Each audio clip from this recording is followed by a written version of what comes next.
se mig løbe op og ned med en vis i hver en hånd.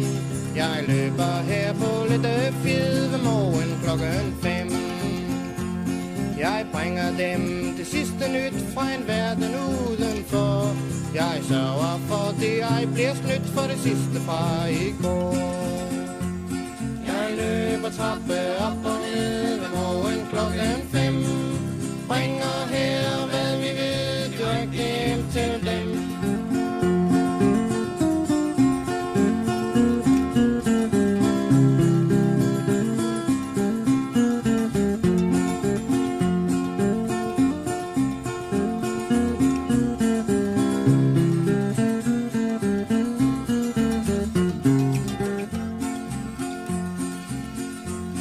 Min mor er enlig med 5 børn, min far døde sidste år.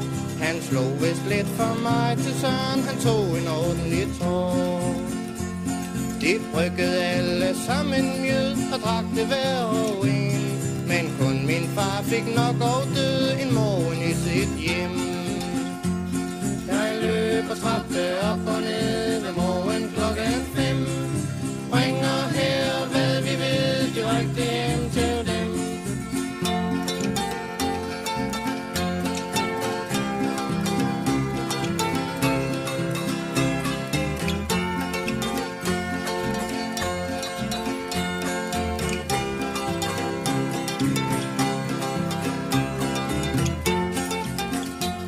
Vi lever nu af statens gunst, socialhjælp om de vil.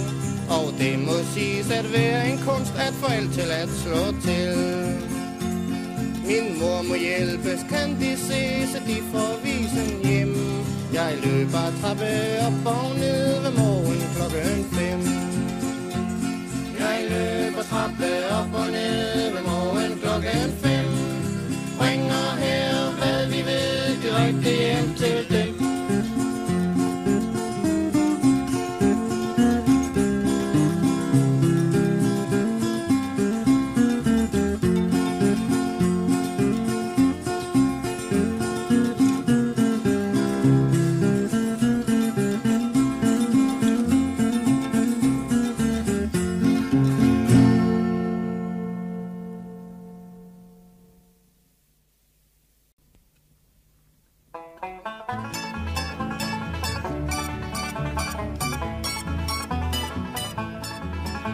Mit hjerte er knust, og jeg er så ensom, tænker på min hjertens kære. Skal vi mon mødes, nej aldrig mere, undtagen i paradiset der. Når jeg er død, så tag og begrav mig under det gamle piletræ. Måske hendes tanker en dag vil flyve afsted og ramme dette træ.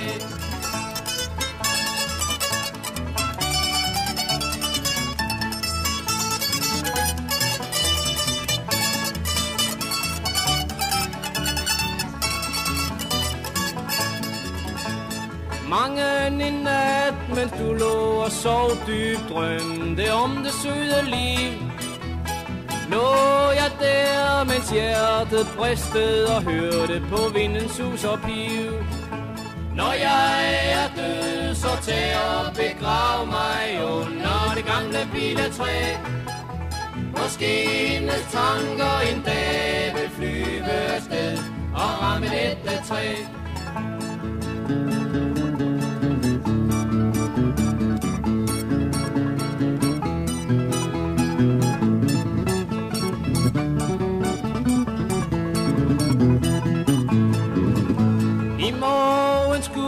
Hvor bryllup jo fejrer så Gud. Jeg beder, hvor er hun nu?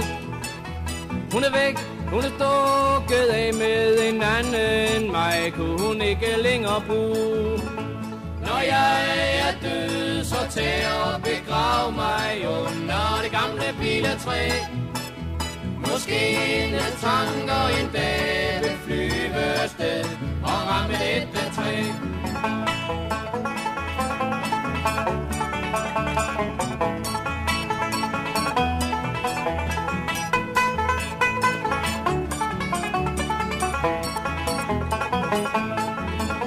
Fortalte så tit hvor højt hun elskede det ikke. Hvor meget sagde hun nej. Så kom en dag min nabo og fortalte, at hun havde gjort mig til Henrej. Når jeg er død, så tag og begrav mig under det gamle piletræ. Måske en tanker en dag vil flyve afsted og ramme dette træ.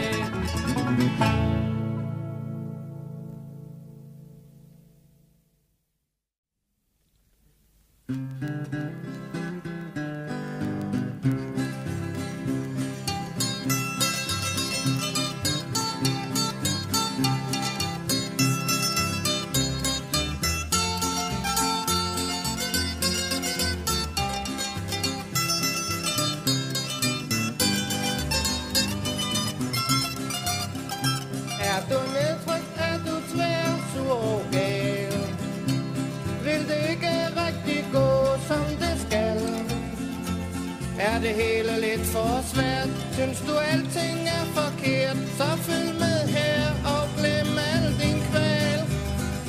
Du kan høre vinden hviske ganske blidt. Du kan mærke solens varme skridt for skridt. Du kan høre græsset gro, er dejlig fred og ro. Det er livet, det er helt alene dit.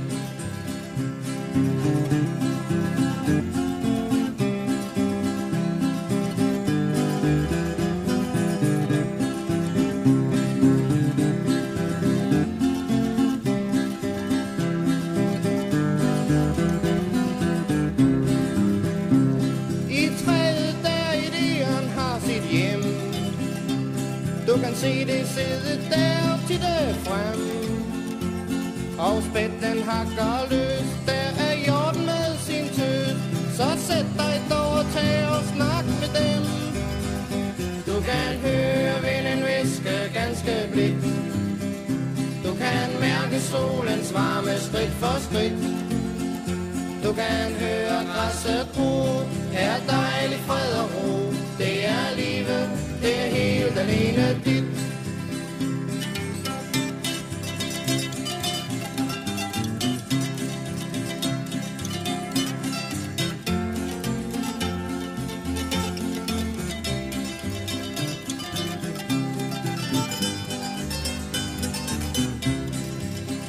Se på havet, se de hvide mågers leg. Se på svanen, se den nikker blidt til dig. Alt dette her er dit, alt sammen det er frit. Du har alt hvad du behøver på din vej.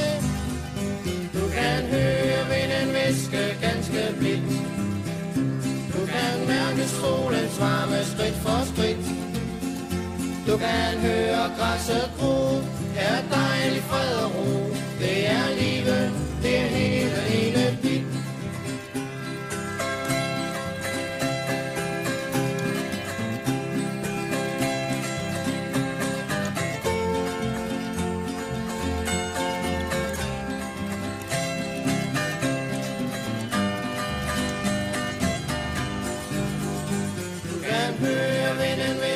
Ganske blidt. Du kan mærke solens varme skridt for skridt. Du kan høre græsset gro, er dejlig fred og ro. Det er livet, det er helt alene dit.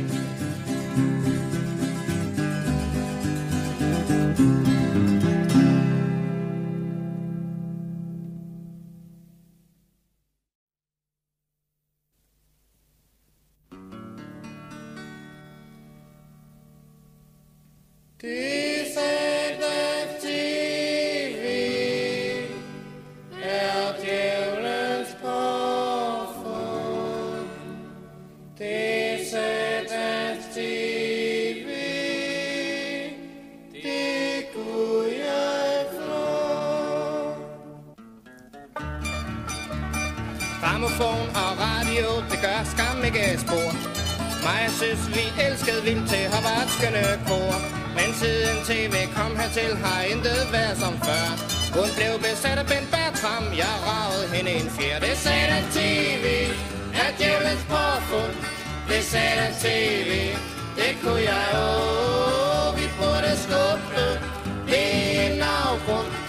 satans TV, det kunne jeg få.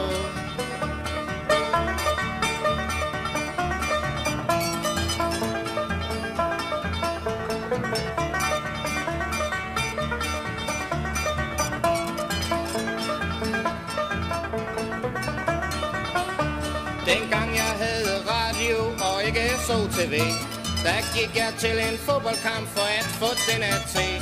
Jeg ringede til min boss og sagde, at jeg var blevet sløj. Men tv-skærmen sladrede sgu, så han kunne se, jeg løg. Det sagde den TV, er djævelens påfund. Det sagde den TV, det kunne jeg vi burde skubbe. Det er en afgrund. Det sagde den TV, det kunne jeg flå.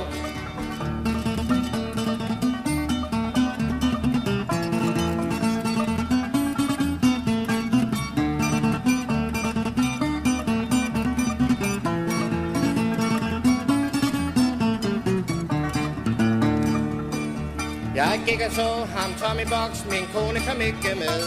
Der blev jeg snart så vild og gæld, at de ud mig smed. Men inden da fik konen set mig kramme naboens tøs. Og det hele så hun naturligvis i samme nabos hus. Det sagde den TV, er djævelens påfund. Det sagde den TV, det kunne jeg vi burde skubbe. Det er en afgrund. Det sagde den TV, det kunne jeg flå.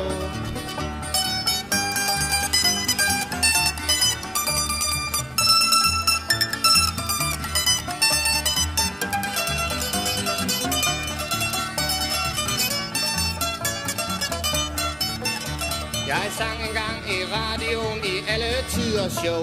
Så bjeffede min lille hund til tider satten. Og tv var på pletten straks, de så det var et fund. Men det eneste de ville se, det var min lille hund. Det sagde den TV, er djævelens påfund. Det sagde den TV, det kunne jeg vi burde skubbe. Det er en afgrund. Det sagde den TV, det kunne jeg flå.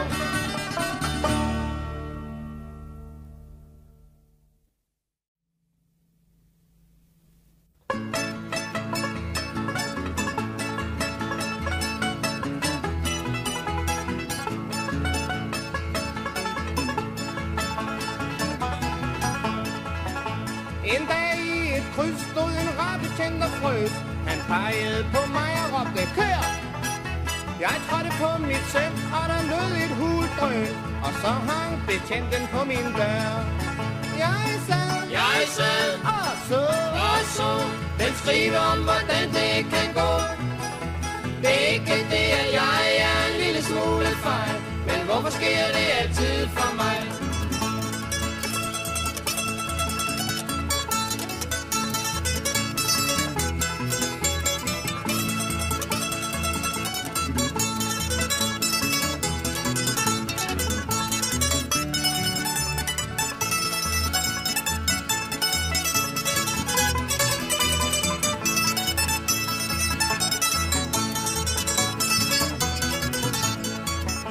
Jeg manglede en dag lidt penge til en sag, og mig hen i banken med en check.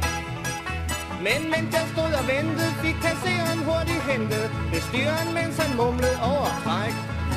Jeg sad, og så, den skriver om, hvordan det kan gå. Det er ikke det, at jeg er en lille smule fejl, men hvorfor sker det altid for mig?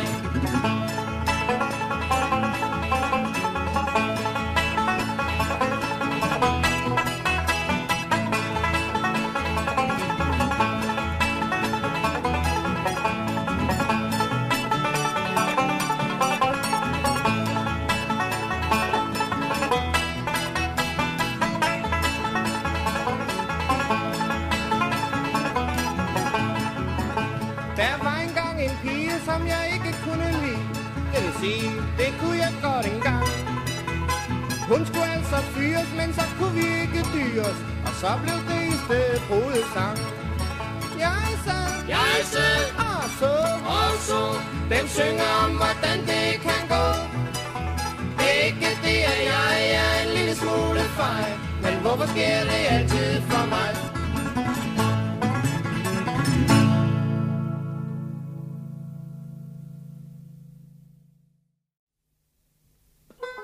Jeg har altid følt lidt angst over for Per. Det er sikkert fordi jeg er sådan et spir. Jeg er 2 meter i højden og ganske pæn i drøjden, og når jeg beder om at danse, er det ligesom om de siger: Satans osse, satans osse, fandens osse, fandens osse. Nu er det sket igen, nøjagtigt ligesom før. Satans osse, satans osse, fandens osse, fandens osse. Det ender med, jeg aldrig mere tør.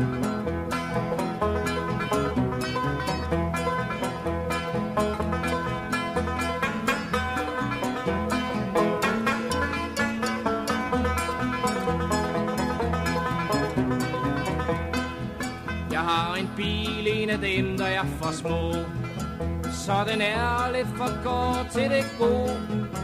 Og når lysten den nu trækker, og pigen gør så lækker, her på sædet går det ligesom lidt i stå. Satans osse, satans osse, fandens osse, fandens osse. Nu sker igen nøjagtigt ligesom før. Satans osse, satans osse, fandens osse, fandens osse. Det ender med, jeg aldrig mere tør.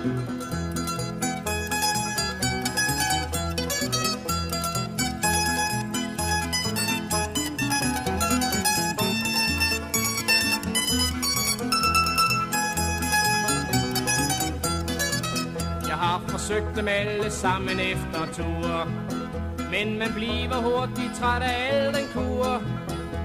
Så jeg tog ind til Nyhavn for at hjælpe på mit afsavn. Jeg beholdt min dyd, men mistede pung og ure. Satans osse, satans osse, fandens osse, fandens osse. Nu sker igen nøjagtigt ligesom før. Satans osse, satans osse, fandens osse, fandens osse. Det ender med, jeg aldrig mere tør.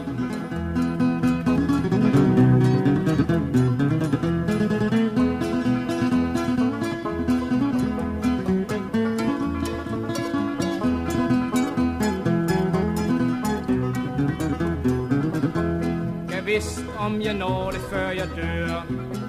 Tag det roligt, siger alle dem jeg spørger. Det var sandt hvad de sagde. Jeg fik fat i en mage, og det er meget værre nu end før. Satans osse, satans osse, fandens osse, fandens osse. Nu sker igen nøjagtigt ligesom før.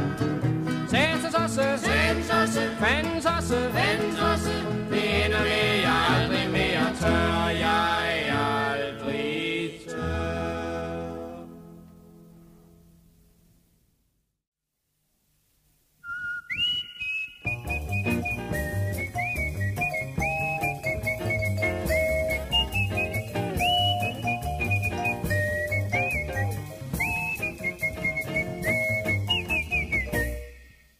Ja, velkommen.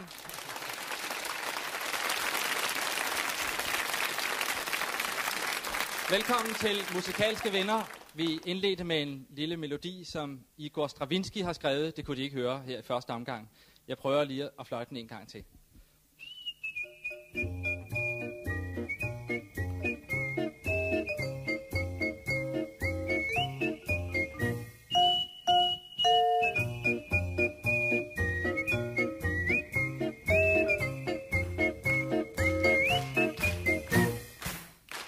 Ja, tak for det, og godt nytår.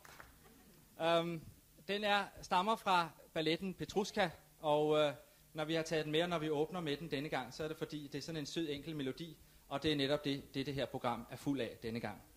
De første, de skal høre, bliver en dansk gruppe. De spiller i en stil, som man kan høre den rundt om i baggårdene, hvis det der ikke er ved at dø helt ud med gårdmusikanter. Men de har altså også deres egen stil, og de har lagt sådan lidt amerikansk folkemusikstil på denne her musik, de laver. De hedder Græshopperne.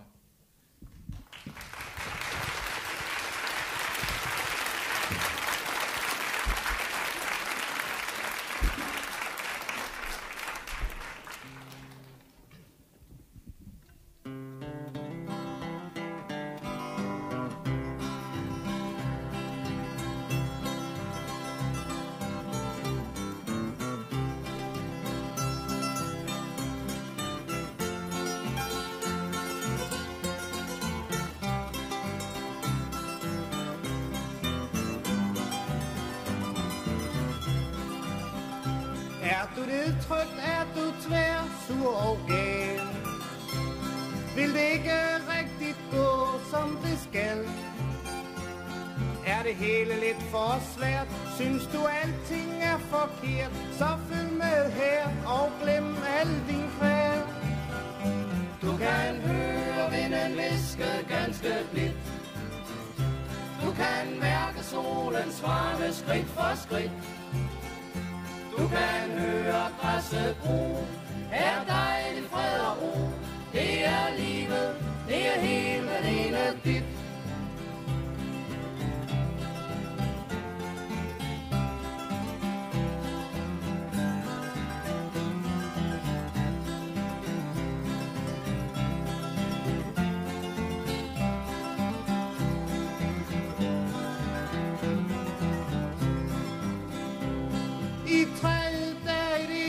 Har sit hjem. Du kan se det sidde der til det frem. Og spætten hakker løs.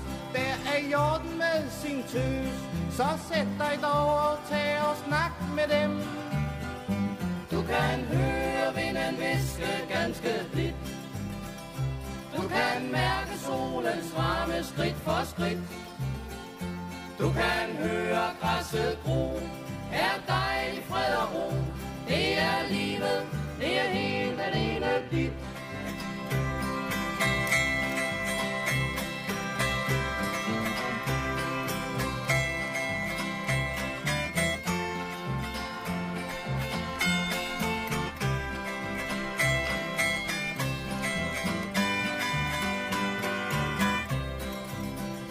Se på havet, se de hvide mågers lege. Se på svanen, se den nikker blidt til dig. Alt dette her er dit. Alt sammen det er frit. Du har alt hvad du behøver på din vej. Du kan høre vinden viske ganske blidt. Du kan mærke solens varme skridt for skridt. Du kan høre græsset gro. Er dejlig fred og ro. Det er livet, det er helt alene dit.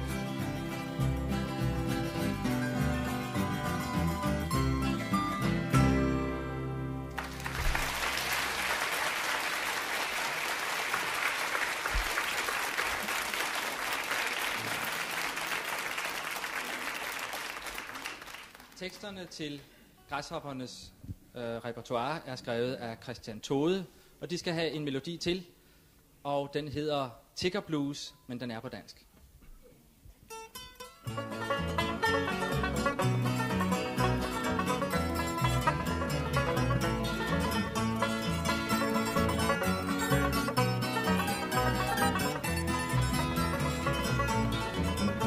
Jeg støtter mig til muren, mens jeg nynner en blues. Fryser om min næse, mens jeg tager mig en snus. Damestik, en stakkels mand, en skærv. Sten, stakkels mand, en skærv, og tager frelsom fra fordærv. Damestik, en stakkels mand, en skærv.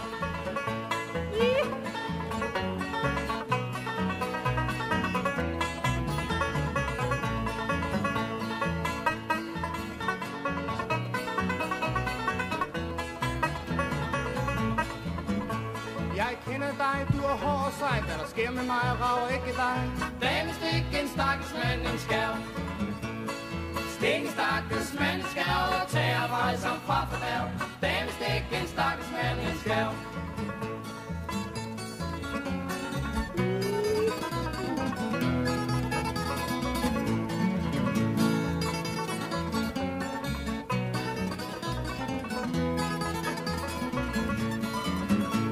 Du har bil og hus med brusebær. Jeg har kun en snus og en cykel, der er flad. Damestik, en stakkels mand, en skærv.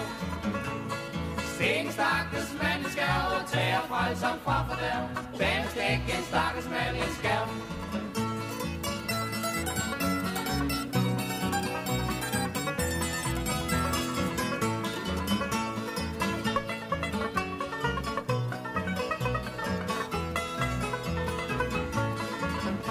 Der var intet at gøre, hun gik sin vej, så jeg kan synge min sang for et andet svej. Damestik, en stakkels mand, en skærv.